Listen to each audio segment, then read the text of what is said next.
Your organization's owners and executives may pay 3 times as much for their health care in retirement than your employees.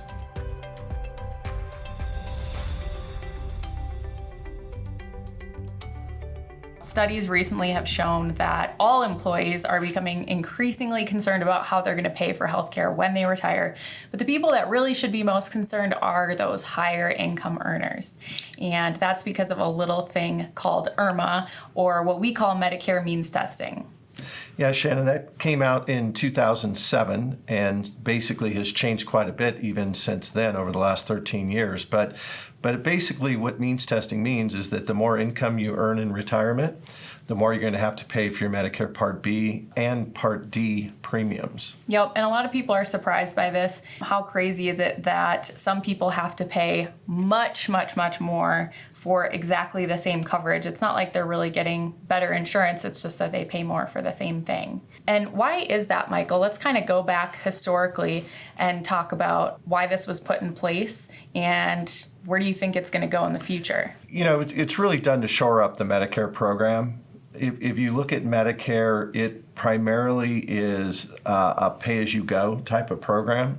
There is a hospital trust fund, and there's a little bit of money in that fund, but Part B is normally paid out of some of these means testing dollars, and then the premiums that everybody pays for Part B, and then the government makes up the difference. So back in, again, in 2007, they started to look and see what are some ways that we can offset these future costs, because we have so many people that are going to be turning 65 over the next 20 years. We've got to figure out a way to shore up the program. And so means testing was one of the ways to do that. Yep, and as you might know, Medicare is complex. There are a lot of different parts. The parts that are means tested are parts B and D. And remember, Part B is one of the 2 parts, A and B, that once you're eligible and once you sign up for Medicare, that part is required. So if you are taking Medicare of any kind and you make over about $87,000 per year, you will be in a means testing category, which means you will be paying more than maybe your average American for Medicare. Yeah, and it's exactly, as you said, Chance, exactly the same coverage. So there's not like you're getting a better value for it. The other thing that people don't realize is that those Medicare premiums, assuming you've retired and you're taking Social Security, come right out of your Social Security check. Yep. So the other factor that we think down the road will come into play too for executives and owners is that they're going to most likely see their Social Security means tested. Mm-hmm. So at that point, then they'll have less money out of Social Security to pay those Medicare premiums. In fact, when we do some of our modeling, we see that a lot of people in the higher income categories may end up getting no Social Security, actually writing a check to the government. Yeah, and that can happen a lot sooner than you might think. We actually do have a report that we offer for free. And if you're interested to see at what point you might be losing out on Social Security because of your Medicare costs, go ahead and check our description below where you can find a link to that quiz. Just fill out your information and then we'll email you a customized report. But back to Medicare means testing, I think the biggest question that we get from people who have not yet retired or who have not yet turned 65 is, okay, what can I do to avoid this? The real answer is you can't. Yeah. Well, that's right. That's right. Especially you really can't if you're close to retirement and you've done all of your planning. But if you're younger, you can start looking at ways to lower your modified adjusted gross income. That's the calculation that the government uses to determine what you pay. So as Shannon said, $87,000 is kind of the baseline. Above that, $87,001, you're going to have to pay that higher premium, and then it goes up from there. And then if you're over 160, that's where we talk about it's about 3 times as much. Yeah. It's actually a little more than that. So, and that's, before you have to either get a supplemental plan, get an Advantage plan. That's, again, just kind of for your core Medicare. And then you have costs on top of that and out-of-pocket costs. That's exactly right. Yeah. And of course, we always talk about Medicare not covering long-term care. So those can obviously be very expensive as well, long-term care costs. But kind of going back to this idea of, coming out of your check. The other factor that most people don't realize are taxes. So when you're working, we talk in a lot of our videos about the fact that when you're working and you're paying for health care, that those premiums you get to take out pre-tax. And so you save FICA, you save your state and federal taxes, and then local taxes in some cases. So that's a big number. Well, when you get to retirement, you're paying for those premiums, you don't get that tax deduction. Yeah, so this is kind of the double whammy, right? The higher income earners first, they're hit with the higher premiums because they make more money. And then secondly, the tax problem is a little bit bigger, as you can imagine. So while we do say, aside from lowering your income while in retirement, the really big key here is to find a tax-free vehicle where you can pay for healthcare in retirement. And that's the biggest opportunity there is.